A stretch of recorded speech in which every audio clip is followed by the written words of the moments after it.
Hola, amados hermanos, que Dios le bendiga grandemente a cada uno de ustedes. Hoy quiero compartir una bella historia que me contaron hace mucho tiempo atrás.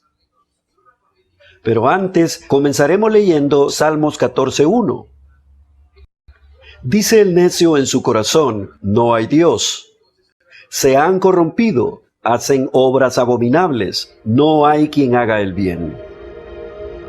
La historia consiste en una enfermera china que cuenta lo siguiente.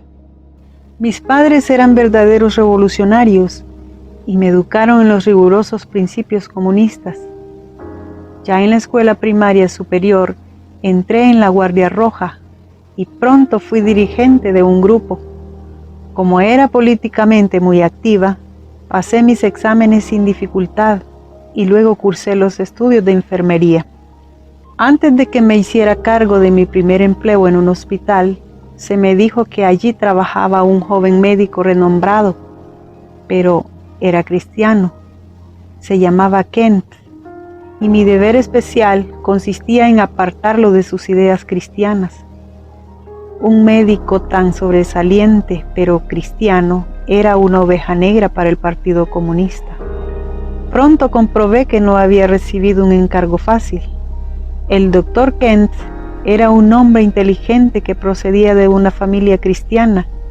Hasta entonces, yo había despreciado a los cristianos. Por eso me preguntaba, ¿cómo podría ser que este hombre renunciara a su fe por su propia voluntad?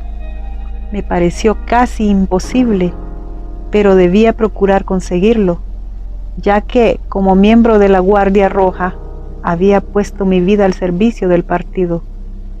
Para cambiar la manera de pensar de una persona, la estrategia comunista aconseja conocerla personalmente bien.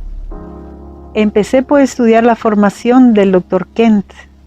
Me enteré que su padre había muerto joven y su madre había criado a sus hijos en la fe cristiana.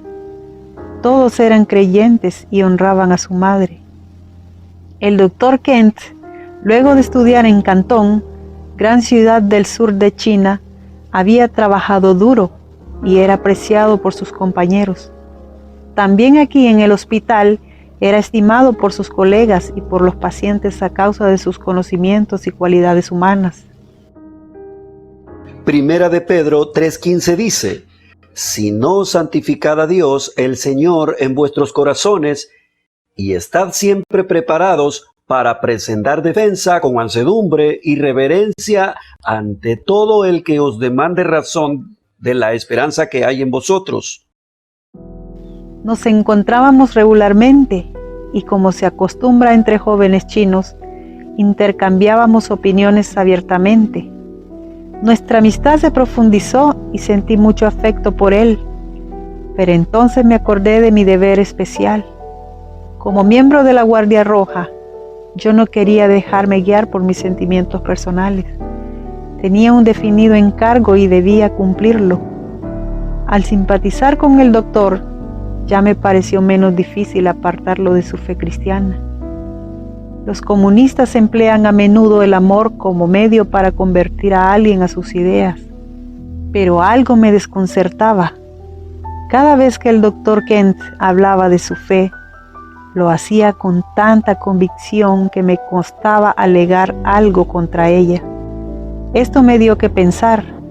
Si el cristianismo era erróneo, como me lo habían enseñado, ¿a qué se debía que ese médico hablara con tanta convicción, sabiendo él que yo era comunista? Marx había dicho que la religión era solo para los débiles. Las personas fuertes no la necesitaban. Pero no se podía tildar de hombre débil al Dr. Kent. Pese a que yo contradecía constantemente sus convicciones, él seguía complaciente y amable. Cuando me habló de su madre, quien había sido encarcelada por difundir el Evangelio, no percibí odio en sus palabras. ¿Cómo podía no sentir odio hacia la gente que había ocasionado semejante sufrimiento a su madre? Además, había algo extraño. Él me contó que su madre no tenía miedo en la cárcel.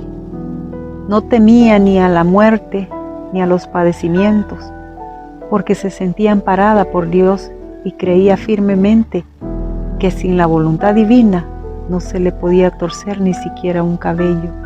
Esto me pareció muy raro. Dice Romanos 5:8, mas Dios muestra su amor para con nosotros en que siendo aún pecadores, Cristo murió por nosotros. Primera de Juan 4:10, en esto consiste el amor, no en que nosotros hayamos amado a Dios, sino en que Él nos amó a nosotros y envió a su Hijo en propiciación por nuestros pecados. Tampoco pude entender cuando el doctor Kent me dijo, en todo, Dios tiene plan para nosotros, los seres humanos. Me habló también del amor de Dios. Poco a poco empecé a comprender algo de ello y a leer la Biblia. Cuando di con el versículo que reza, dice el necio en su corazón, no hay Dios. De repente me di cuenta de cuán ciega había sido y cuánto había resistido a Dios. Yo era tal necia. Comencé a dudar de la doctrina de Marx y Engels. Vi claramente que el ser humano es egoísta y pecador.